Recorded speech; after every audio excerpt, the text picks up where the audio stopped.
Got a little thought on my mind tonight. I probably won't be long. Normally, I'm not that long-winded anyway. But appreciate, like I said, the service. Appreciate these young people. Yes. Brandon, the altar. Oh, yes. Yes. Amen. That's what it's about. Yes. And I thought the only way you're ever going to get a hold of it good is get in for yourself. Amen. That's it. That's right. I remember being a kid and all the things and the pressures of life, but I had to get an experience with God for myself. That's I right. always brought to church, and I always brought to the house of God, but that didn't do it. I had to get experience for myself. That's right. And but the thing about it was the older folks didn't take it for granted that I would. They helped us get it, Brother Ronnie. That's right. They got behind us and pushed us. Yes. They urged us along. And I thought that's what it takes. Amen. And those words of confidence occasionally. And I thought it's easy to take young people for granted. It is. Yeah. You just think they're always going to be there, but sometimes they're not.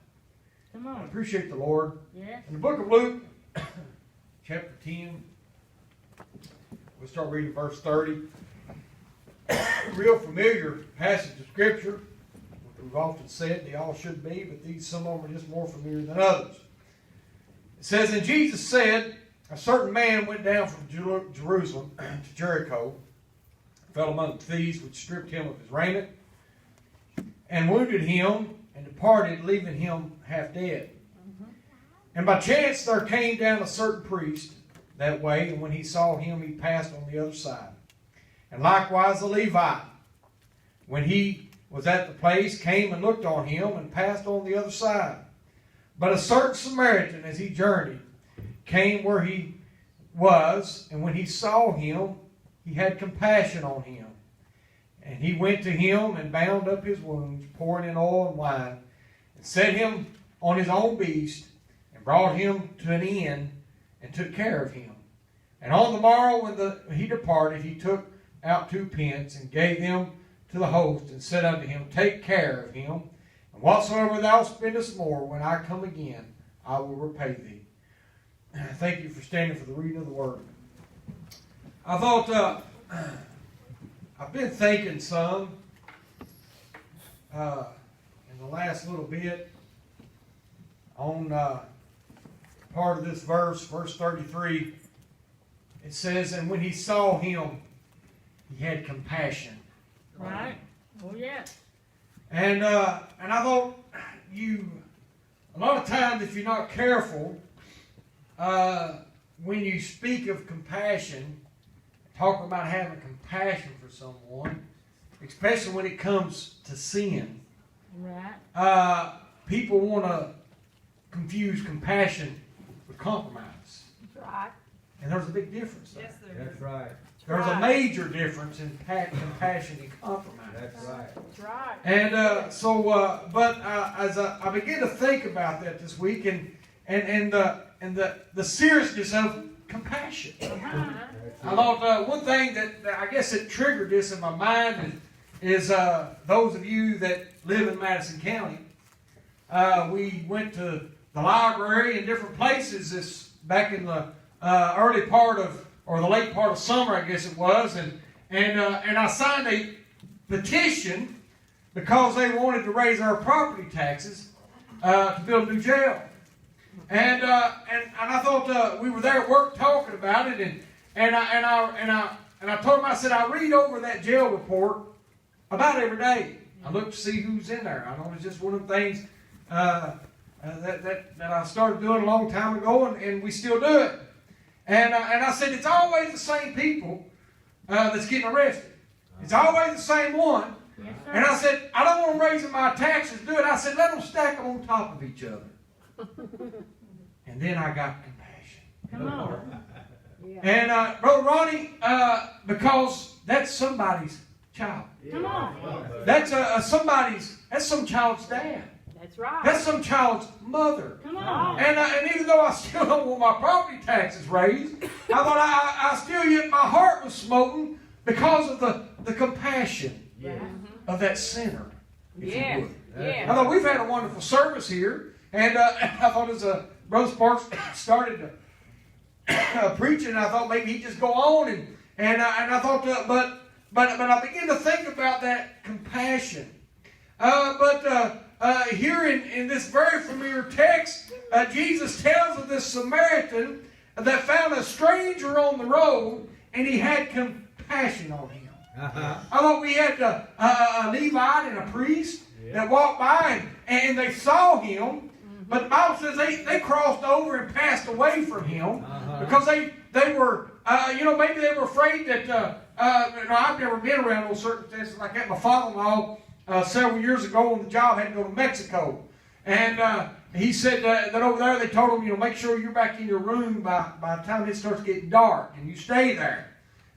He said they'd get on the road, and he said they'd tell them about the roadblocks and how that somebody may even lay on the side of the road and act like they're hurt to try to get you to stop and help them. And then they'd be some hid in the weeds and they'd come out. And I've read about those things on the news. And maybe that's what these fellows thought as they came by and they saw this guy.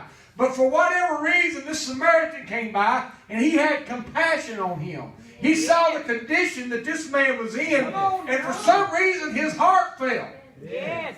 I thought, and so I began to think about that. I thought a couple weeks ago, or some time ago, I guess it was, I was coming home from work, and I pulled off of Irvin Street there in Richmond, and started up 52, and I seen a guy that I've known for years. And whenever he was younger, he even came to church over here in the other building, and just a good fellow. You talk to him.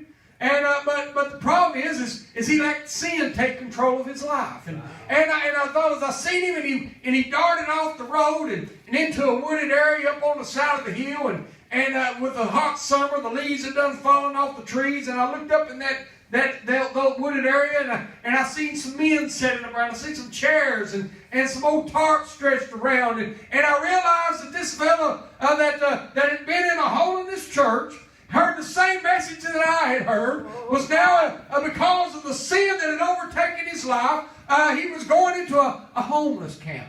Come on now. He's one of those guys that I've seen numerous times on the jail tracker, where he's been picked up for public intoxication and all these things. And I thought, and it's all because of sin. And I thought, and you look at those things, and I thought sometimes you say, well, how in the world would anybody allow that to happen to them? But I thought as I looked on it, I had compassion for him. I realized the road that he had taken and the journey that he had taken and where it had led him to. I thought this road to Jericho, like I said, it was a road that was known for its troubles.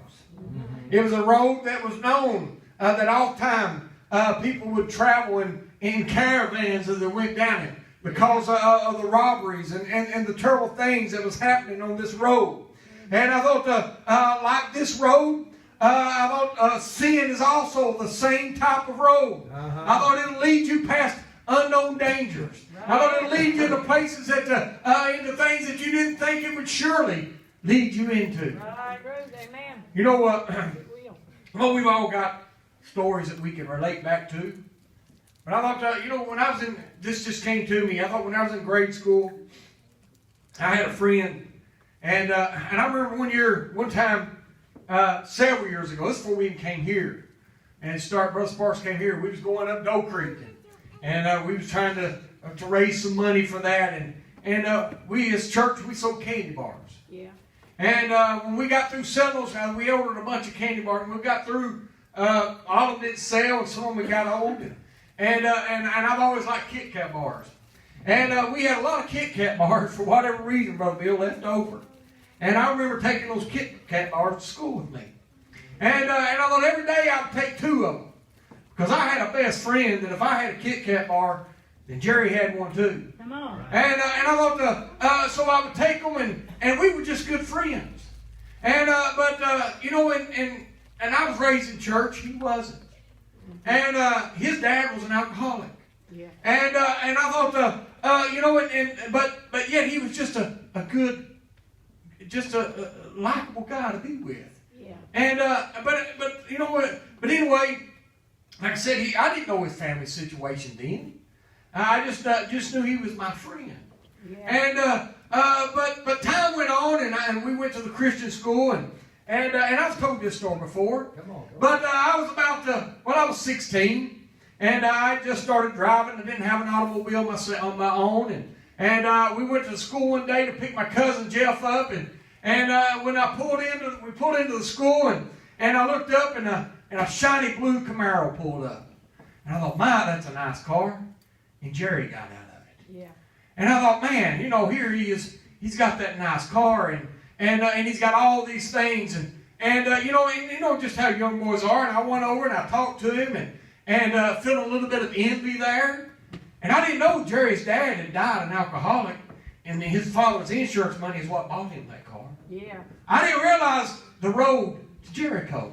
I didn't realize the things that was happening. Come on. And I thought, he never told me all of that. Come on, son. And I thought later on I went to work and I got a job I was still in school. We were still school age. I'm talking about a year and a half later. Come on. And I was over at my granny's one day and Frankie came in and he said, "You want to go to the funeral home with me?" And I said, "Well, who's in the funeral home?"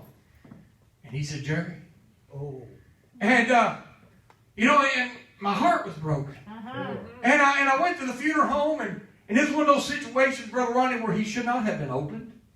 But his mother wanted him opened for a viewing, and I walked in, and the boy was beyond recognition. And the same road to Jericho that his dad took, Yeah. Jerry took. Come on, son. One night at about 17-year-old on alcohol, went out into this world to meet Come on, son. the reward that was waiting him. Uh-huh. You hate to think of it that way, but our life, at the end of each life, we've got a reward, whether it's heaven or whether it's hell. That's right. I thought we've got something waiting on us. And I thought, and I began to think about that, and I thought that was a terrible road. And I thought, and I look and I see others that are choosing those roads, and it's the compassion that's in my heart that begins to pull at me and tear at me. And I thought I begin to think of the things that's so much better. But yet they're choosing this road to Jericho. This road that has so many traps and entrapments here and things that are waiting to tear them down. But yet they're choosing this road. Come on. Hello? The Bible says that we all know where sin came from. And it says in Genesis chapter 3 verse 1, it says, "Now the serpent was more subtle than any beast of the field, which the Lord had made." And, we understand, and when we oftentimes look back at Genesis and we see the great things that Adam and Eve had in the garden, and you think, why would they have ever wanted anything else? Yeah. But it was that serpent and his subtleness. How he came and he just began to whisper to Eve, began to entice her with the things that God just simply said, you can't have. Right. And I thought a lot of times we look at those things and you say, but they look so fun. They look so entertaining. They look so nice. Why can't I have those things? Yeah. I thought, but it's just simply we need to have that fellowship with God. Right. And those things will separate us Right. from God. Eve did not understand. She just seen the beautifulness of the fruit. And a lot of times they refer to it as an apple. That's just what people refer to, I guess, because an apple is such a good fruit. And but whatever it was, Brother Ronnie, it was there and it looked good to her eye. And she began to look on that thing. And that's the way it is with sin. Yeah. A lot of times sin simply, it does not look harmful. You look at it and say, what would be the effects of that? What would be the danger of just simply partaking of that just for a moment?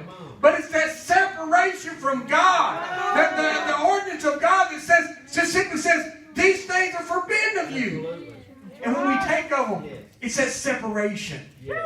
That's I thought, right. and I thought, I have been to that place where I have felt that separation, Brother Ron. Uh-huh. I mean, I have been to the place, and I'm not talking. I've been in church all my life, and I've really been serving God for around 30 years now. And I thought, so, and so I understand within that time of allowing myself to get overwhelmed with things. Or to allow myself to get sidetracked and begin to feel that separation between me and God. Yes, sir. And I thought when you get that separation, it's hard to bring it back. Tell it. Yeah. Tell it. I mean, have you ever had someone that you really trusted that betrayed you and you lost your trust in them?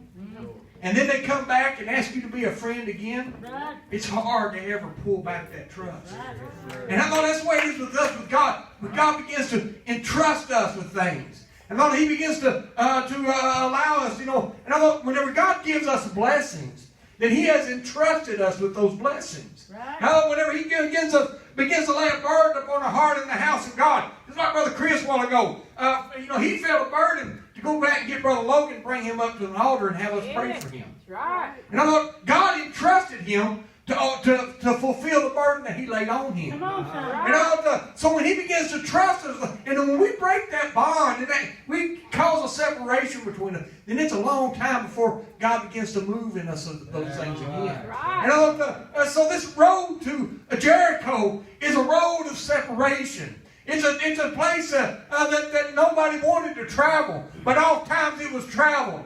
And it was the things that happened there. Those separations become the things, the enticements of the devil, Yeah. the things that will separate us. Yes. Jesus said in John 8:44, speaking of the devil, said he is a murderer from the beginning and abode not in the truth, because there is no truth in him. When he speaketh a lie, he speaketh of his own, for he is a liar and the father of it. And I thought, so whenever the enemy comes to talk to you and tell you these things, and tell you don't have to live this way, and that you can choose an easier road, I thought, he's a liar. That's right. And I thought, when we see those that have went that way, then we ought to have compassion on them. And like I said, not compromise with them, but have compassion on them and try to woe them back into the fold. Right. Try to draw them back into the sheepfold. Yeah. And I thought sin will, here in the text, it says that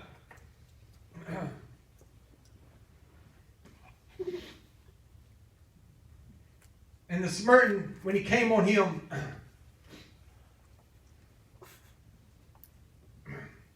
verse 30, it says, and thieves, says, and they stripped him of his raiment.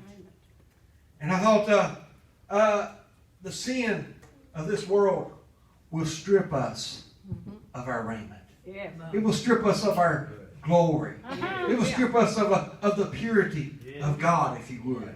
And I thought it's a terrible tragedy when you see someone on this road of sin. When you see someone going down this road. I thought not only will sin strip you, but sin will wound you. Yes, it will.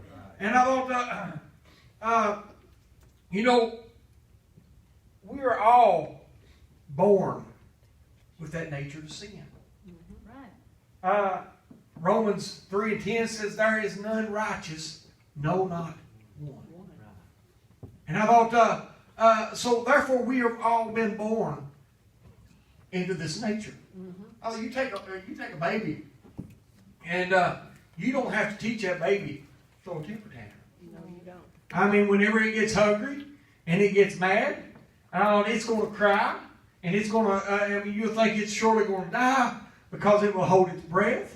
It will scream and cry, and it will turn purple and blue and all these colors. If it's not getting what it, and it can't talk, and you feel so sorry for it because it can't explain to you. All it can do is cry, and we didn't have to teach it how to do that. It just comes natural. And then just as soon as they get old enough to start doing things, and talking, and they get into something, and they know they ain't supposed to, and you catch them in it, the first thing they're going to look at you and say, I didn't do it. Right. We didn't have to teach them to lie, Brother Ron. It's just the nature that's inside of them. That's right. But the thing about this is that nature of God, whenever it comes inside of us and it overtakes us, and I thought that will, then that overrides the world and the things of this sin. And I thought, like I said, it's a terrible thing to be wounded and to be hurt. I've been there. Yeah. But I thought, it's all because of sin. Yes. You know, there's been times that I have been wounded and hurt. And it's not because of anything that the preacher said wrong. It's just because I was in the wrong spirit. I was the one in the wrong place. Right. I was the one that wasn't where I needed to be with God. And whenever the preacher began to preach the Word of God, then I became hurt. I become wounded Yeah. on that road to Jericho. Think about it. Think And I about thought, whenever those things happen, I thought it's easy for us to get upset. Well, bless God, if they're going to act that way, let them go on down the road somewhere else. Yeah. But no, we need to have compassion. Oh, We need to God. realize how on this road to Jericho, sometimes people just simply allow themselves to be wounded. Yeah. And I thought we have compassion on them. But I thought, God going to say that he was left alone. And I thought it's bad to be alone. And I thought it's a bad place to find ourselves alone. Come on. I thought, you know, I've got a wife that I love. We've been married for a little over 30 years now, and I thought there's times that since we've been married, and I thought I can go to her for anything. I can talk to her about anything. But there's been times that I've allowed myself, Brother Ronnie, to get into a place where that I felt like I was alone. it. Just simply alone. And not because she wasn't there for me, but you get to the place sometimes that you just simply don't want no help. You say, well, why would you get there? Because it's the road to Jericho. Right. It's a road that you don't want to travel. Right. And I thought when you get on that road, and you get, sometimes you get wounded and you get hurt and you feel like you've been stripped of your raiment. And then you get all alone. Yeah. And I thought that's a terrible state to be. Right. Yes. Because when you're alone, I thought, you know, they've often said, you know, I've heard of a lot of people, you know, that when people are ready to pass on, that sometimes people just simply want to be alone. I mean, it's just, they just, and I don't understand it. I'm just talking about people that work around it a lot, like at these compassionate care centers. But then there are some people that simply don't want to die alone. Right. Right. And it seems like they will hold on Yeah. until everybody is there. That's right. And then they slip away. Live away. But then there's sometimes, and why is that? Because it's a journey that they've not crossed yet. I don't care how good you've lived or how great things are. When it comes to that journey, even though you realize you're fixing to cross and you're going on to be with the Lord, there's just something about that crossing that the body dreads. That the man inside of us dreads. Yeah. I thought it's that loneliness. And I thought, but then not only was he left alone, but the Bible said that he was half dead. And I thought sin will literally take the life out of you. Right. It will. I mean, it will take the spirit out of you. I know I've got, you know, I've got friends, I've got family, I've got people that are dear to me. Yeah. And I have seen them take this road. And I have seen the life leave out of Live them. out of it. That cheerfulness that they used to have, Oh, it's yes. not there. That spirit that they used to have and that joy that they used to have, Come on. it's not there. Right there. I thought because they've allowed sin to take the life out of them. And I thought, I don't know about you, but I want to have compassion on them. Yes. I want to have compassion to draw them Come on. back to the house of God. Oh, Not like I said, not compromise with sin, but have compassion on the sinner. Try to draw them out of their sin. And I thought, how are we going to do that? We got to have enough fire to draw them. Brother Sparks was talking a while ago about the fire. And I remember being a kid, and we heated with wood, and but you know, we had that house there at Wiseman Town. We heated wood. It was a good house. It was warm. Had a fire in the kitchen, and we about burnt the house down several times, but we could get that stove so hot that even in the back bedroom it was warm. And you go there to try to get some relief because it was a hot kitchen in the living room. And but I remember going over to Mama's, especially over there, and they lived in that big old farmhouse. And I'd go over there, and a lot of times she'd put me in the rollaway bed. And if you're familiar with them old rollaway beds, they sag. And she put me on that rollaway bed, and she covered me up, Brother Ronnie, and I couldn't even turn over. I mean, the quilts are so heavy. And but when you get up in the morning, and Papa would get up, and he'd go into the kitchen, and especially in the kitchen, had that open grate, he'd build a fire. And you'd lay there, and you'd hurry up, get up, and get in there, and you'd back up next to that fireplace. You just keep backing up, and it felt so good. And I thought, why would you keep drawing close to that? Because there was something there for warmth. Yes. There was comfort there. Comfort. I thought it took the chill away. Yeah. And I thought, when we get the fire burning, like we've had here tonight, get the fire on these altars. Get the Spirit of God moving like Brother Sparks has been preaching and others have been preaching. And I thought the Spirit's already told us that it was coming. Yes. But I thought, we've got to kindle the fire. Right. I thought, I remember when we first got our house that we've got now, and it's got that fireplace in it, and it's one of those broad old things. It's not stone, and it's a metal insert, and got those little old refractor walls, is what they call it, and just some type of a board, masonite board, had it around that thing, and it's mainly for decoration and for somebody at Christmas time wants to put a log of wood in it. But like I said, we burnt wood when I was raised, and I'd go down and I'd cut hickory, and I'd cut black locust, and I even burnt some red orange hedge apple, and man, that gets a hot fire, and I literally burnt the grates and the rock plumb out of that thing. And we found a place, we went back, we bought some more, and I put them in there, and I burnt the refractor walls out of it again. And Brother Raymond Connor, when they was coming here, they replaced the fireplace for his neighbor in a double wide like ours, and they got into it, and the wood was all charred. Scared me. I got afraid to burn that thing anymore because I had got it hot a time or two. And I thought, but now I've got a set of gas logs in there. We took the flue out and fixed it all up and got those ventless logs in there. And all I got to do is reach over on the table, hit the remote control, and I got a fire. And I thought, it's so easy. And I thought, sometimes we think the Spirit's going to come the same way. Come on. We just reach over, we got a fire. But I thought, it's not the same. Come on. It doesn't crackle.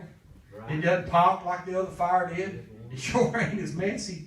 And I thought it's a lot easier on Sister Kathy. She don't have all the wood and mess cleaned up, and so I bring it in, the mud and the snow and all those things. Yeah. I thought we get so accustomed to the conveniences of life Right. that we think God ought to come the same way. Come on He now. don't come that way. That's right, brother. It doesn't happen that way. No. Well, Sister Marcia said sometimes we just got to simply stand up. Right. We got to simply stand up Yes. and begin to worship Him, begin to magnify Him, begin to offer Him praise. And when we do that, we're kindling the fire. Yeah. All right. And after a while, the blessing's going to come. And I thought, I don't know about you. I've got all the way over there, but I'm going to go back. I thought, if we want to see our lost loved ones, I thought we've got to have compassion for them. Right. We do. We've got to show them the love of God. Yeah, that's right. We've got to show them the love of God. Show it to 'em. We've got to let them experience the love of God.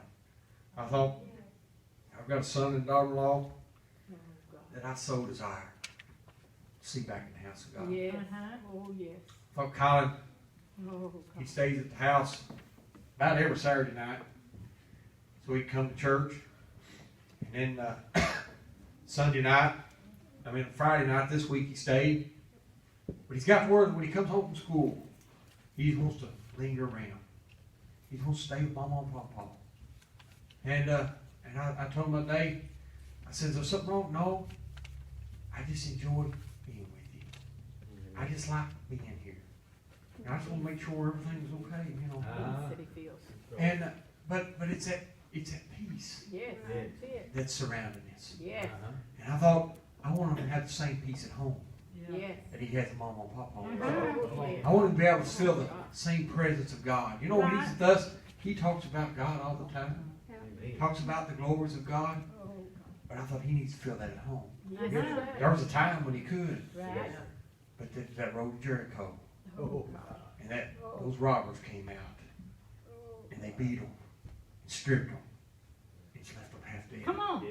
Come on. But I thought, I want to be the one to show compassion tonight. I thought, I might not be able to reach mine like you could. And I might be able to reach yours better than you That's can. it. That's Because it. I'm Dad. Right. And sometimes I just simply just get aggravated at the sin, brother. Yes. And I thought, but we got to have compassion. And I thought, I don't know about you, but I want to have compassion tonight. I want to see our lost loved ones saved. Yeah. I want to see that drunk that's out on the streets, sleeping in the bush tonight. I thought, I got up this morning, me and Colin, he loves to hunt, and I knew he wouldn't stay long. And first I thought about just letting him sleep, but I knew I'd be in trouble if I did. And I woke him up. We got up, truck, we drove down there. We parked down behind the barn. We walked across those bottoms. We climbed up in that old tree stand and got that bowl and laid it up there. And he sat there. After a while, he began to shake and he began to get cold. And we got down and we came on back home. And I thought, but we got out there and we had some time together. We enjoyed that. And I thought he got up and I went in order to get ready. And he came up and I came in there and he got cold and I got home and I said, "Why are you so cold?" And he got up and didn't put no clothes on. He left his PJs on underneath of his coveralls. And he didn't have no clothes on. He got cold. I told him, I said, "Son, it's cold there. You gotta prepare for that." Yeah. But I thought we got out there and as we walked through that old frost and it cold, and with this already on my heart, the compassion began to hit me again. Yeah. I thought, I got out of a good warm bed. Yeah. And I got in the truck and I started up and it was warm. And I drove down here and I thought, got down here and it's cold and frosty. Yeah. And somebody slept out in this tonight. Come on, buddy. And it's, you say, well, they chose it. No, they didn't choose it. Sin chose it. Yeah. Come on. Sin took them there. Come on. Sin took them there. Yes. And I thought, that's a terrible thing. Yeah. Yes, it is. Sin. And I look back and I thought, every one of us here, we battled things. Yeah. And we look and realize, if we had given into those things, where would we be? All That's right. right. What kind of condition would we be in? And that's when we have compassion for that lost one. I thought, they come and get us a song. I've been up longer than I thought it would be. You done good. I thought we've done prayed. Thought maybe it'd be good if we just gathered around again as a church and pray. Yes. Lord, help us have God. compassion Yeah. Yes, for Lord. those that are lost. Those that are in situations that they can't control. I've got a boss, and he had a young daughter, 18-year-old, last year. When school started back, college started back after Christmas, second week of January. The night before school started back, pulled into the Kroger football field over there. I think that's what they call it over at UK. Took 22 Magnum, put it to her heart, took her own life. Since then, he's got a 22-year-old son that just indulged in alcohol, tried to get away the pain. And he just wasted his life. And I'm talking about a family that, every one of the kids got brand new cars, college, whatever, it seemed like whatever they needed. But sin still took a hold. Uh-huh. Sin still got a grab. Right. And although his son is now in Atlanta, going through a course trying to get him, they done got him detox, got him off of alcohol. And I talked to him about that. I said, "How's Will doing?" He said, "Man, he looks good. He's gained weight." He went down to see him. He said, "His spirits is back up." And, he said, he's doing real good. And I'm praying for him. And I told him, I said, "I'm praying for him. That God will help him." Yes. But I thought the problem is, it's sin. Right. It's the trouble of sin. That's He said, right. "Dad, I'm going to stay here in Georgia